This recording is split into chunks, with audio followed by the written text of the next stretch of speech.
sportif, performance, notoriété, un corps, une âme, un esprit. C'est un finisseur.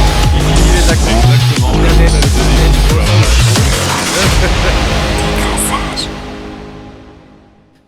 Bienvenue dans ce nouvel épisode de Décrassage. Ce soir, on va parler résilience. On va parler passage à vide aussi au cours d'une carrière sportive. Alors c'est facile, moi, par exemple, j'ai pas de carrière sportive, donc je n'ai pas eu de passage à vide. Mais notre invitée qui sera avec nous en a connu une et on va discuter un petit peu avec elle de tout ça. Avant de la présenter, la team habituelle, Protin, comment ça va ? Ça va bien, merci. Est-ce que tu as connu un passage à vide professionnel ou personnel ou quoi, pour coller à la thématique ? Oui, complètement. Des passages à vide professionnels et personnels, j'en ai connu. Et bon, le plus encourageant, c'est de se dire qu'on a pu en sortir, même si cela nous a coûté pas mal d'énergie. Joël, toi ? Ça dépend comment on va placer on va prendre par quel angle le sujet. Passage à vide par une mise au placard, oui. D'ailleurs, j'ai un livre qui sort au mois de mars aux éditions du Cerf. Petit coup de pub. Donc c'est pour très bientôt. Et j'en parlerai. Donc ça dépend. Les passages à vide, il y a différents axes. J'ai eu un seul passage à vide à cause d'une blessure. Voilà. Tu veux dire que certains sont bénéfiques et d'autres subis ? Exactement, ouais. Enfin, voilà, dans les deux cas, c'était subi. Hein, mais ça peut être bénéfique, c'est ce qu'on abordera, je pense, sur la notion de résilience. Ouais, avec notre invitée du coup, Marielle Amand, qui est ancienne basketteuse professionnelle, jeune retraitée, qui a notamment joué en équipe de France, un beau parcours avec des grandes compétitions. T'as remporté l'Euro très jeune, je crois, et puis ensuite participation à des nouvelles compétitions dans les catégories adultes, plus les JO en 2016. On va parler de ton passage à vide aussi, évidemment. Comment est-ce que tu l'as géré, toi, ça, en quelques mots ? En quelques mots, c'était pas évident. Et voilà, j'ai pu en ressortir en tout cas, mais c'est vrai que c'était la première fois, donc moi, ça a été à la fois subi, ensuite ça a été bénéfique. On va parler de tout ça ensemble, hein, des raisons aussi peut-être de ce passage à vide et de comment aussi tu as réussi à te reconstruire. Mais avant tout ça, j'aimerais laisser la parole à Protin qui va nous parler aussi de quelques sportifs qui ont connu ça.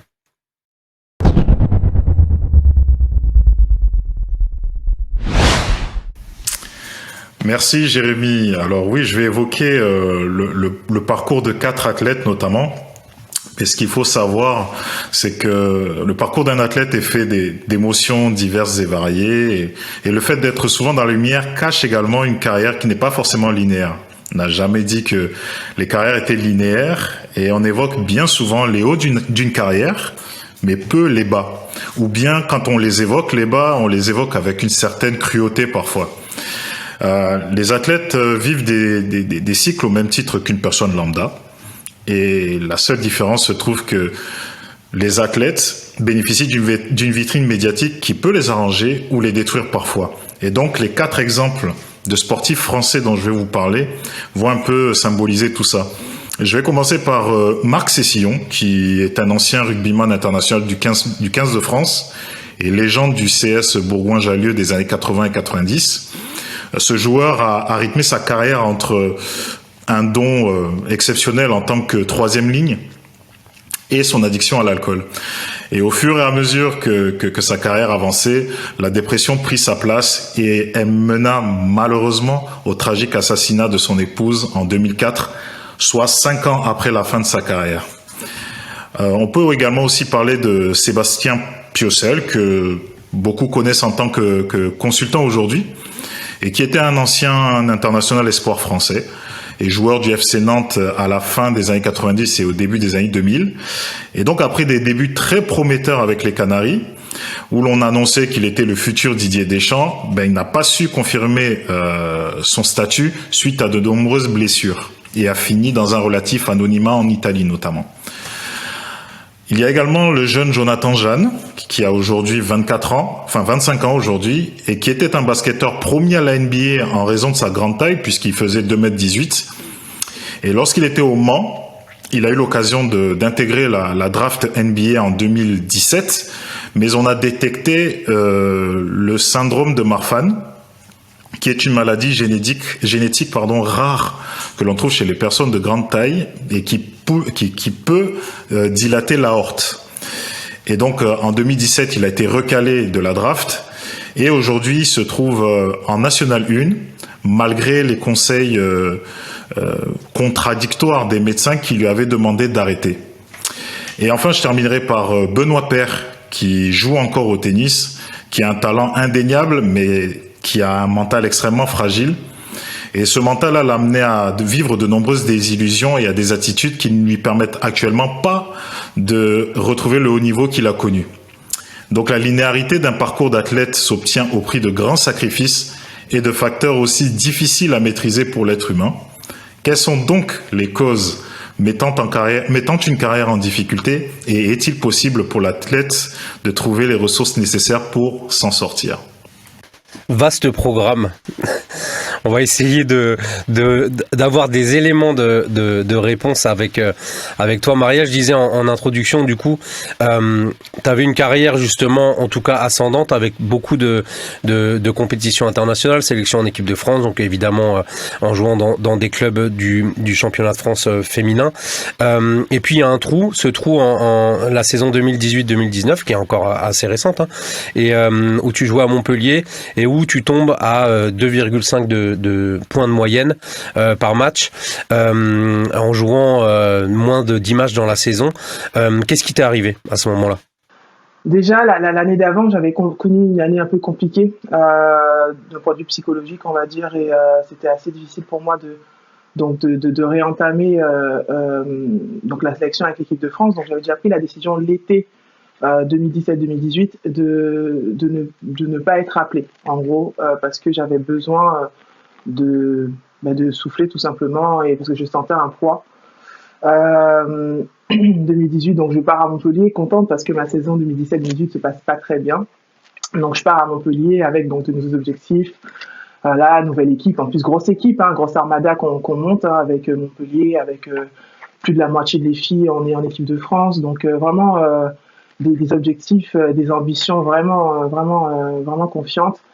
Et du coup, en préparation, donc là je parle quand même d'une saison qui commence en début octobre ou fin septembre, parce qu'il y avait une compétition, donc il y avait le championnat du monde, je crois, donc fin septembre, début octobre.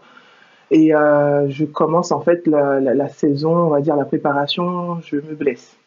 Je me blesse au genou, mais en fait, je sais pas trop parce que moi, je n'ai pas eu de grosses blessures pendant ma carrière, donc c'est quelque chose qui est un peu nouveau pour moi. Et donc, je commence la saison sur une jambe en fait. Sauf que ça ne tient pas parce que mon genou est très très très usé et on essaie de repousser l'opération au maximum avec le médecin, mais au final c'est inéluctable, donc je dois me faire opérer.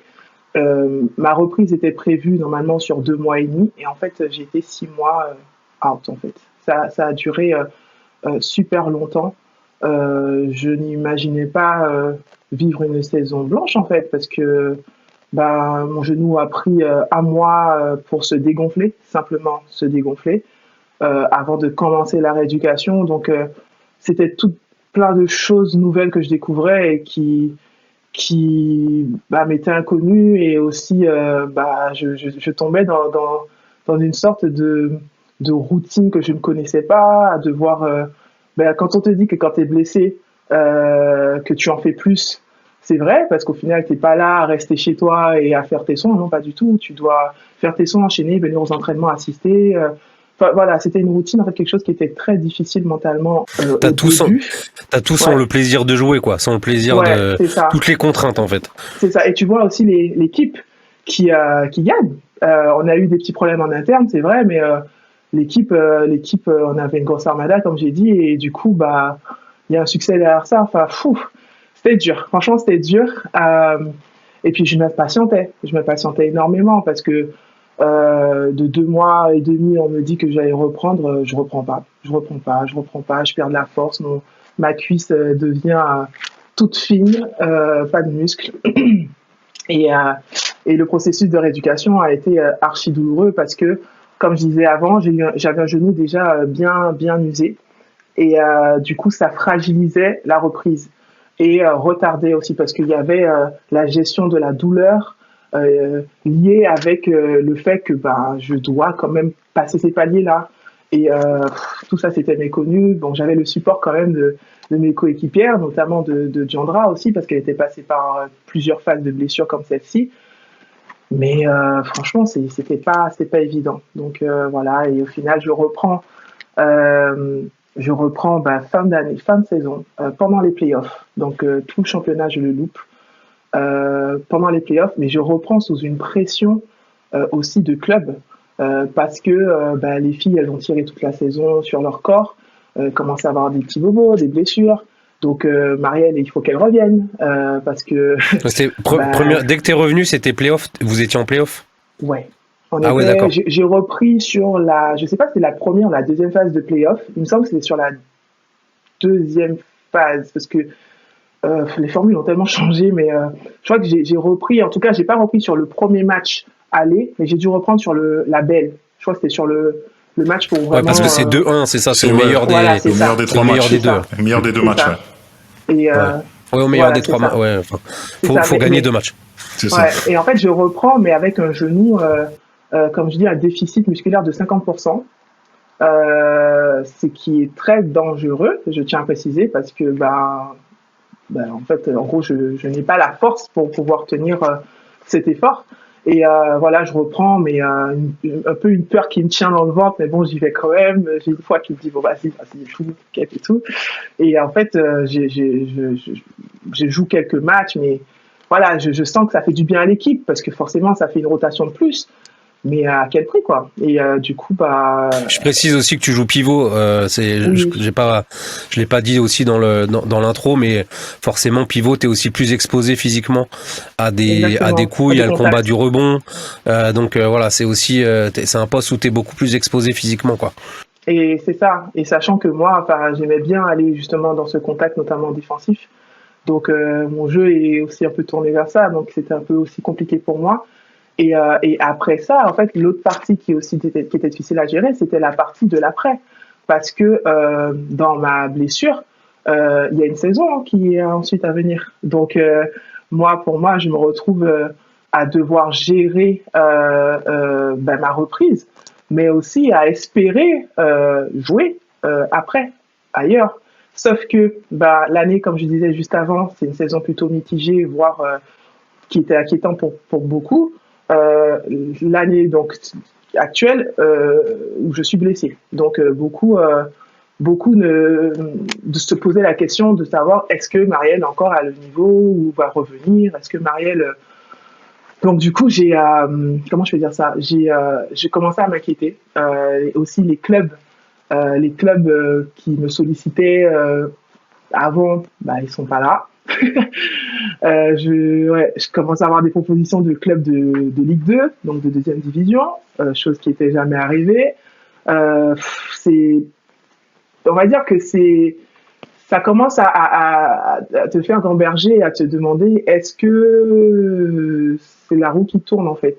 Est-ce que tu es en train de là le virage tu es en train de le prendre vraiment ou pas? Mais en vrai je ne voulais pas moi tourner comme ça. Et je me rappellerai toujours, petite anecdote, qu'à l'entretien de fin d'année, de fin de saison, donc à Montpellier, le coach, donc j'étais avec le coach et le manager, et en fait, ils me font comprendre que, en tout cas, il me fait comprendre que, en gros, il faut peut-être que je pense à autre chose, quoi. Je l'ai vécu, pas comme une insulte, mais j'ai vraiment vécu comme étant, waouh, ah ouais, carrément. Donc là, ça finit, en gros, vous avez mis une croix sur moi et tout, et ça m'a fait beaucoup réfléchir. Et en fait, du coup, pendant cette attente-là, je pars à Cap-Breton pour faire la rééducation, et il y a le club de La Roche-sur-Yon. Ils voulaient me signer à La Roche parce qu'il y avait une joueuse qui prenait sa retraite, sportive cette année-là, enfin l'année d'après. Et c'est un coach qui a toujours voulu m'avoir dans son jeu, en fait, dans son effectif. Et mais moi, personnellement, bah, je savais que La Roche, ils étaient montés l'année juste avant. J'avais quand même des objectifs de club de haut de tableau. Donc, c'était un peu difficile à digérer pour moi, tout ça. Je voulais revenir à l'épisode des dirigeants montpelliérains. Lorsque tu as cette invitation à penser à autre chose, quelles ont été les ressources que tu as mobilisées pour justement éviter de sombrer dans cette idée de devoir arrêter en fait ta carrière à ce moment-là? Mes ressources, déjà, la première, je dirais, donc il y a eu beaucoup ma foi qui a été testée, qui a été mise en jeu par rapport à ce que je vivais. Je venais de me faire baptiser et c'est vrai que en fait, c'est comme si tout était en train de s'écarter autour de moi, en fait. Est-ce que tu peux juste sur la temporalité expliquer, ça veut dire que tu es devenu croyante pendant cette saison blanche? Oui, c'est ça. Non, enfin un peu l'année d'avant, on va dire l'année d'avant, mais j'ai témoigné en fait de ma foi, c'est-à-dire que j'ai décidé de me faire baptiser cette année-là. D'accord. Cette année-là, cette année et j'étais en saison blanche. Comment est-ce que du coup, enfin je m'imagine, hein, je me mets juste à ta place, du coup tu deviens croyante, donc chrétienne, tu arrives dans un nouveau club, tu te blesses et c'est la galère. Comment est-ce que tu vis ça? Bah, je vivais ça d'abord. Enfin, au début, je me suis sentie quand même un peu abandonnée parce que j'avais l'impression que tout autour de moi s'écroulait en fait, qu'il y avait tout un univers que je maîtrisais et auquel je maîtrisais plus. Donc, il y a eu plusieurs états d'esprit, plusieurs états émotionnels qui sont passés aussi. Je voyais que je ne revenais pas, je voyais que commençaient à avoir des inquiétudes auprès du point de vue médical, du point de vue technique, donc du staff. Bah, le doute aussi de mon côté, parce que bah, on voit bien qu'il y a du travail, mais ça n'aboutit pas à grand-chose. Et puis, comment je me relève de tout ça? C'est que j'ai un entourage aussi qui était là, qui était présent, qui m'a encouragé, qui m'a permis aussi de tenir bon. J'ai cité Diandra, mais il y avait aussi la kiné qui était présente, qui, elle est chrétienne, et qui justement, c'était très fort parce que elle m'encourageait au travers de cette marche-là. C'était la kiné avec qui, dans le cadre dans lequel j'étais, avec qui je passais plus de temps, clairement, parce que j'étais blessée. donc, ça s'est passé comme ça. Et en fait, j'ai été soutenue. J'étais soutenue par des personnes comme mon équipe, comme elle, comme Elodie. Et en fait, j'ai tenu bon parce que je me rappelle que plus d'une fois, je disais, mais j'en peux plus, il faut que je reprenne et tout, j'en peux plus. On va m'oublier. Enfin voilà, j'étais vraiment dans une Toi, t'étais déjà impatience. t'étais déjà dans la suite de ta carrière en fait, c'est-à-dire Mais de oui, reprendre rapidement. oui, parce qu'il faut savoir quelque chose, c'est que dans le basket féminin, les recrutements commencent très tôt. Chez les garçons, c'est pas le cas, c'est plus tard, mais chez les filles, c'est très tôt. Et on va dire qu'à cette période-là même, donc de février, j'étais encore blessée et j'avais pas repris. Il n'y avait pas même de perspective de reprendre là dans la suite. T'avais signé 1 an à Montpellier? Oui, j'avais signé un Ouais. an. Et du coup, bah, j'ai vraiment essayé de me projeter, mais c'était pas évident parce que le club, il s'est pas non plus manifesté pour me montrer qu'il voulait me garder, chose que je peux comprendre. Mais c'est surtout quand on m'a fait comprendre que il n'y avait pas forcément espoir que je revienne à mon niveau.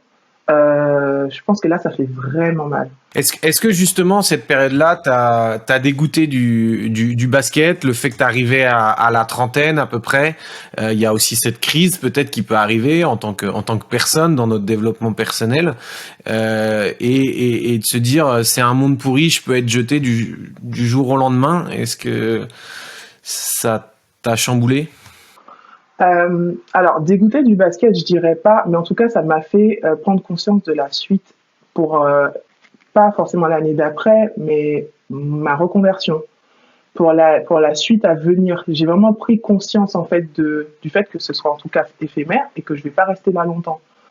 C'est là que je pense que ça a eu un déclic, plus que le dégoût. C'est-à-dire que même d'ailleurs, j'avais eu des remarques par rapport à ça, où des personnes me disaient peut-être qu'il était temps que tu penses à l'après, que tu réfléchisses à comment tu vas te réorienter et tout. Mais en fait, ce sont des choses qu'on nous dit, qu'on me disait, mais j'avais pas envie de ça en fait. J'avais pas envie de passer à cette étape de non, j'ai pas fini en fait. Donc même si on y pense, c'est vrai que je me suis demandé vraiment est-ce que c'est encore le moment pour moi, parce que ça faisait lourd psychologiquement, lourd physiquement. J'étais pas, je me demandais vraiment si j'allais me relever de tout ça en fait.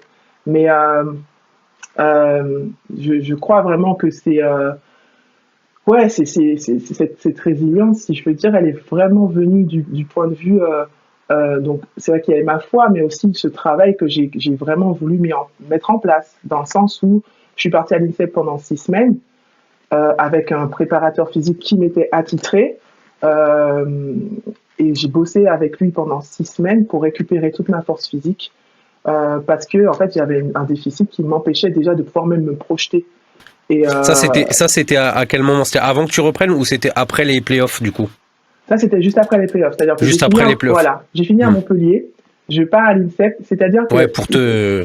Je précise quand même que je fais ça, mais quasiment tous les rosters, c'est-à-dire toutes les équipes ont déjà quasiment bouclé leur effectif. Ouais, donc c'est en gros, tu vas sans trop d'espoir, quoi. Enfin, pour toi, toi, de vacances surtout. C'est ça, sachant que je suis pas de congé. intérieur, donc... Ouais, pas de vacances, pas de congé, mais bon, ça, j'étais prête à payer le prix. C'est pas... Parce que... comme vous avez dit, je suis une joueuse intérieure, donc une pivot, et c'est les recrutements qui se font en premier en général, parce que c'est plus rare, etc. Donc, oui, c'est des profils qui sont plus rares. C'est des profils qui sont plus rares, donc on recrute en premier. Et donc quasiment tous les effectifs étaient bouclés en Ligue 1, mais il n'y avait que de la Ligue 2 pour moi. En tout cas, le panel était ouvert et j'arrivais pas. Mais le seul club qui n'avait pas encore vraiment recruté son intérêt, c'était La Roche. Quel a été ton sentiment justement? Il y a ce mélange, il y a ta foi chrétienne qui vient, il y a peut-être des nouveaux sentiments, des nouvelles pensées, peut-être un renouvellement dans les motivations. Et est-ce que là, tu es dans un sentiment de revanche, de devoir prouver? Est-ce qu'il y a un travail aussi qui se fait en toi sur le combat peut-être intérieur? On imagine la foi chrétienne avec beaucoup de vertus très nobles. Ah oui, parce que oui, c'est ça en fait, ce sentiment de revanche, mais pas envers les autres, hein. C'était moi, c'est-à-dire parce que je pense que avec la trajectoire de ma carrière, j'avais pas cette envie de prouver que je voulais être dans tel truc et tout. J'étais pas dans cet état d'esprit. T'avais pas quand même pas envie de prouver aux dirigeants de Montpellier que quand même. Ça s'est fait quand j'ai joué contre Montpellier. Ah voilà. Montpellier, Quand même. La saison d'après, oui. Mais dans ma tête, quand t'as fait un petit clin d'œil aux dirigeants. Oui. Par contre, j'avoue que j'en parlais même aux dirigeants de La Roche-sur-Yon. Je disais, ils savaient que j'étais prête là-bas j'étais vraiment prête. Et c'est vrai que non, mais par contre, pour mon travail, en fait, je voulais d'abord le faire pour moi parce que j'étais consciente que je pouvais faire plus. Il faut dire quand même que j'arrive dans un club où je suis très attendue. J'arrive dans un club où je suis très attendue de par mon parcours, de par mon expérience. Et du coup, il va falloir que je... Et puis ta saison blanche. Et ma saison blanche, mais il n'était pas trop sur cet aspect-là. Au contraire, il voulait me relancer en fait par rapport à ça. C'était plutôt positif. Hein. Ouais. Et du coup, je sais pas, c'est pas que j'ai douté, mais j'ai eu cette petite phase encore une fois de me demander, mais est-ce que vraiment tu en es capable? Mais j'étais dans une disposition qui a permis que je puisse vraiment m'épanouir et me relever de tout ça en fait, c'est-à-dire que tout était établi pour que je puisse moi-même en fait jouer sans pression. Tu signes 2 saisons à La Roche et tu reprends des standards habituels, donc plus de 10 points par match de moyenne, avec beaucoup plus de matchs joués évidemment sur la saison. Tu dis tout était réuni pour que ça réussisse, c'est quoi le tout? Le tout, c'est que j'arrive dans une équipe où au final, l'équipe était déjà rodée, parce que c'est une équipe qui a changé que 2 joueuses. Donc c'est une équipe qui avait déjà son système en place. La deuxième chose, j'arrive dans une équipe où le coach me fait absolument confiance et veut absolument que je puisse exceller et apporter à l'équipe. C'était le cas également à Montpellier, mais j'avais un rôle différent, si je peux dire ainsi, parce qu'on était plusieurs. Mais j'étais vraiment dans des dispositions qui me permettaient en fait d'être en confiance et de me relever en fait de tout ce qui s'était passé avant. L'effectif, la confiance envers les joueuses. Moi, j'avais besoin aussi de ça, je pense. J'avais vraiment besoin de ça et du coup, ça m'a vraiment permis de laisser tout cela en fait derrière moi. Et aussi, ça m'a confirmé en fait que j'étais, par rapport à la foi aussi que j'avais, que j'étais vraiment dans un, comment je peux dire ça? J'étais entre de bonnes mains. Voilà, je savais que voilà, tout ce que j'avais vécu avant, il y avait un but. Et aujourd'hui, ça va vraiment, en fait, quand je disais tout à l'heure que ça va travailler ma foi, ça m'a vraiment encore plus créer cette foi en Dieu. Quand est-ce que tu as senti que les choses ont basculé et que vraiment tu t'es dit c'est là où je dois être et c'est peut-être là où je dois finir? Je me rappelle que début du championnat, donc La Roche, c'était sa 2e saison en première division, si je me trompe. Soit la 2e, soit la 3e année. Et en fait, on joue l'Open. Donc l'Open, c'est le match le premier match de la saison où toutes les équipes étaient sur Paris. Là, on le fait plus. Mais toute l'équipe se réunit sur Paris et c'est le premier match d'ouverture de la saison. Et en fait, La Roche, qui n'est pas du tout attendue, joue contre Villeneuve d'Ascq et en fait, on gagne ce match, mais haut la main.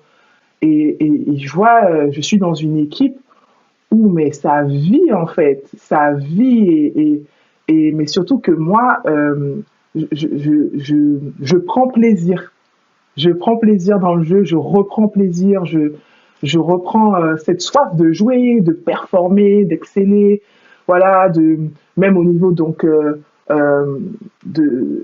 quand je vais parler de leadership, c'est pas forcément du vocal, mais le fait de diriger, de conduire certaines choses, etc. Prendre la parole. En fait, tout ça c'est revenu en fait progressivement, mais c'est à ce match-là précisément que je me suis dit ça. Je me suis dit ouais vraiment là ça promet de belles choses et puis bon après le Covid est arrivé. Voilà. Et justement, sur cette période de transition, tu as dit que tu avais vécu une saison difficile l'année d'avant d'arriver à Montpellier. Est-ce que ça aurait pu te préparer ou est-ce que ça t'avait déjà usé le corps physiquement? On sait que ça peut jouer quand on est moins bien dans sa tête et je t'ai déjà entendu dire cette phrase quand on perd la confiance, c'est compliqué de jouer au basket. Qu'est-ce qui s'est passé dans tout ce processus? C'est vrai que entre l'année où j'arrive donc de Villeneuve d'Ascq et que j'arrive à Montpellier, quand je suis arrivée à Montpellier, j'avais un manque de confiance en fait, total. J'avais plus confiance en moi, en mon jeu.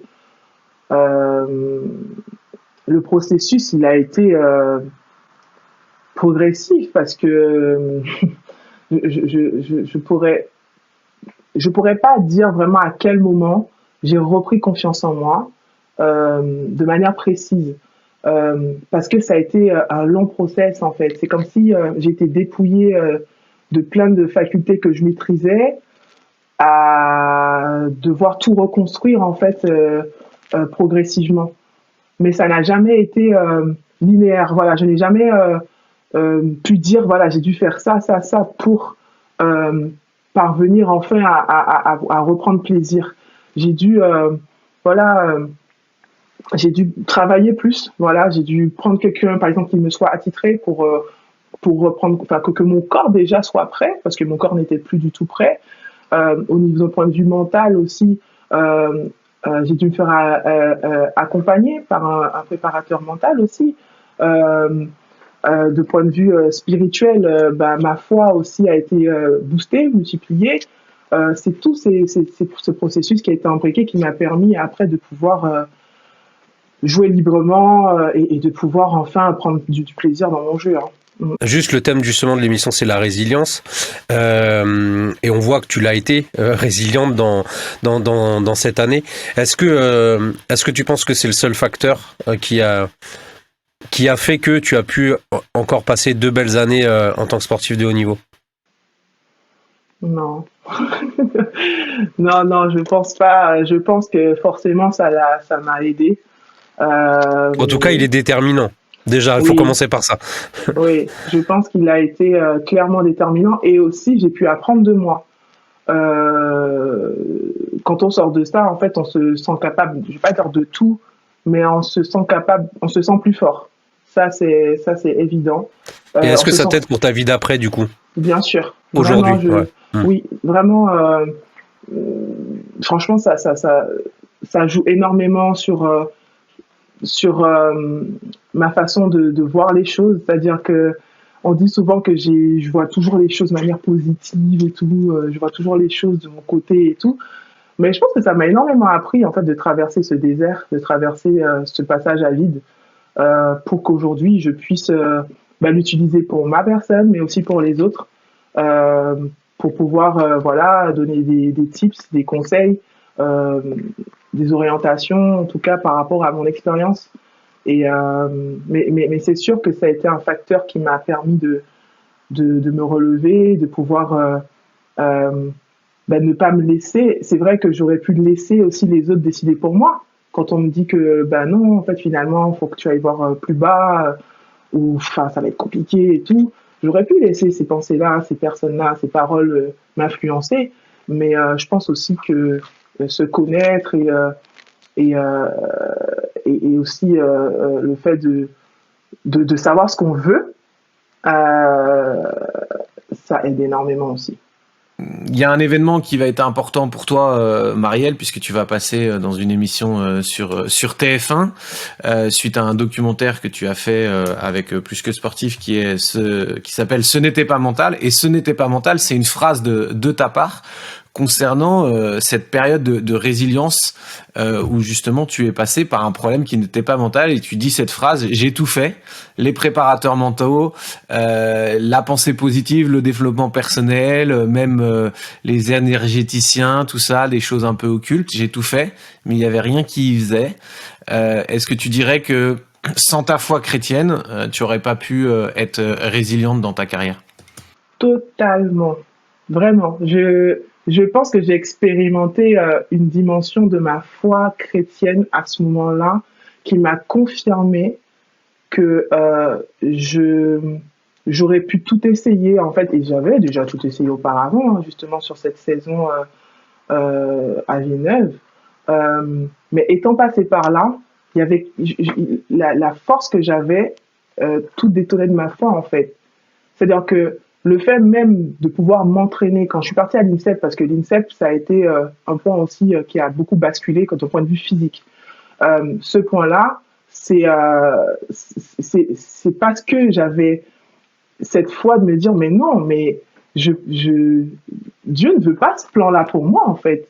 Dieu ne veut pas que je finisse comme ça. Il veut pas même que je sois blessée, malade Et en fait, de savoir ça, d'avoir cette foi qu'il a un meilleur plan pour moi, m'a encouragée en fait déjà à me lever pour aller plus travailler, à aller m'investir en fait. Donc déjà ça, forcément, ça m'a permis de basculer et de m'investir plus. Et puis aussi cette confiance. Ma foi m'a donné confiance au plan de Dieu, mais aussi sur ma vie et sur le fait que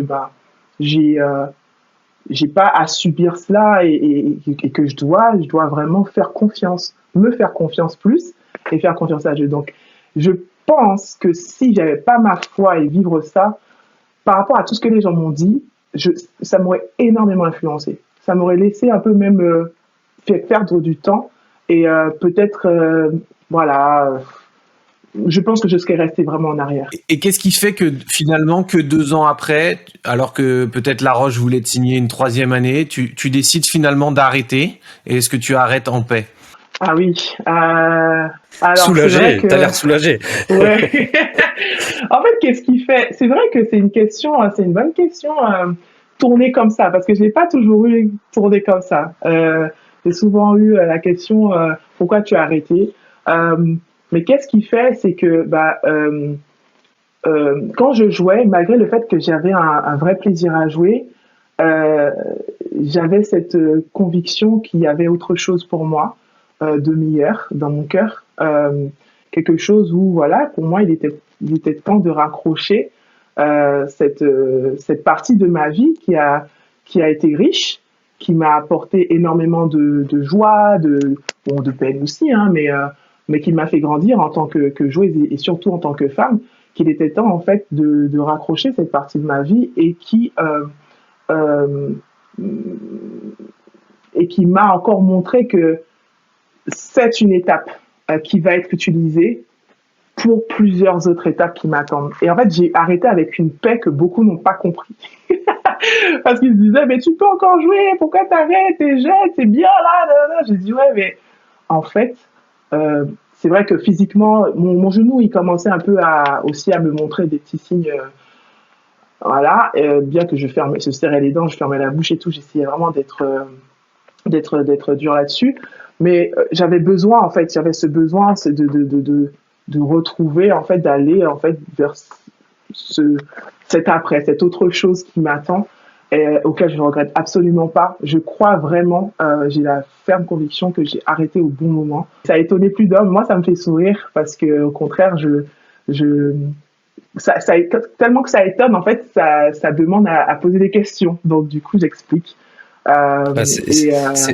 C'est bien parce qu'on parle souvent de la petite mort pour les sportifs et du coup toi tu es capable de dire que c'est pas une petite mort mais une nouvelle vie en tout cas qui commence et où tu peux être aussi apaisé et épanoui que...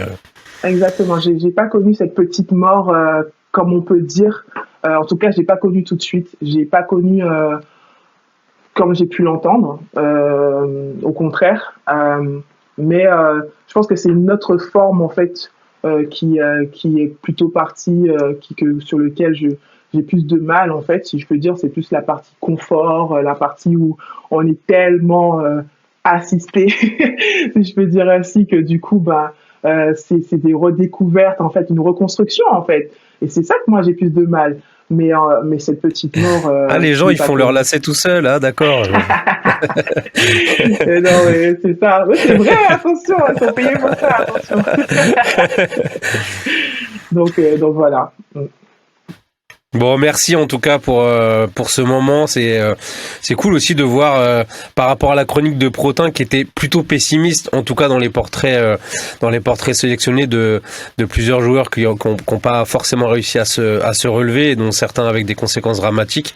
Bah c'est bien aussi d'avoir une jeune retraitée qui est épanouie et qui nous a parlé avec plaisir et passion de tout ça et de sa résilience. Donc bon courage à toi pour ces nouveaux défis, pour faire tes lacets toute seule, te faire manger toute seule. Et puis on va laisser la parole à Joël pour conclure avec son speed dating désormais célèbre. À toi Joël.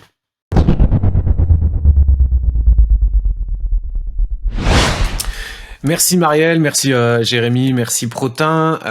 Moi, je me serais attendu dans la revue de presse de Protin, mais il nous a pris à contre-pied. Il y a une énigme pour moi en tant que passionné de football, c'est Gourcuff, un si grand talent. Comment il a pu défaillir comme ça. Il a eu ses périodes de creux et on n'a pas vu ce rebond. Donc ça reste des énigmes sur la question de la résilience. J'aimerais donner cette définition. C'est l'aptitude à vaincre l'adversité ou à surmonter un malheur qui aurait pu écraser une personne, mais qui l'a fait ressortir meilleur et disposé à aider les autres. Et je pense que cette définition, elle correspond bien à Marielle. Et je pourrais donner une définition aussi quand on y met du sens et une croyance et dans la foi chrétienne, les personnes résilientes sont des personnes qui, au milieu de l'épreuve, préservent leur cœur pour faire ce qui est juste et notamment cherchent une gloire plus grande que celle pour eux-mêmes, mais une gloire qu'ils veulent donner à Dieu et de s'ouvrir aux autres et de servir les autres.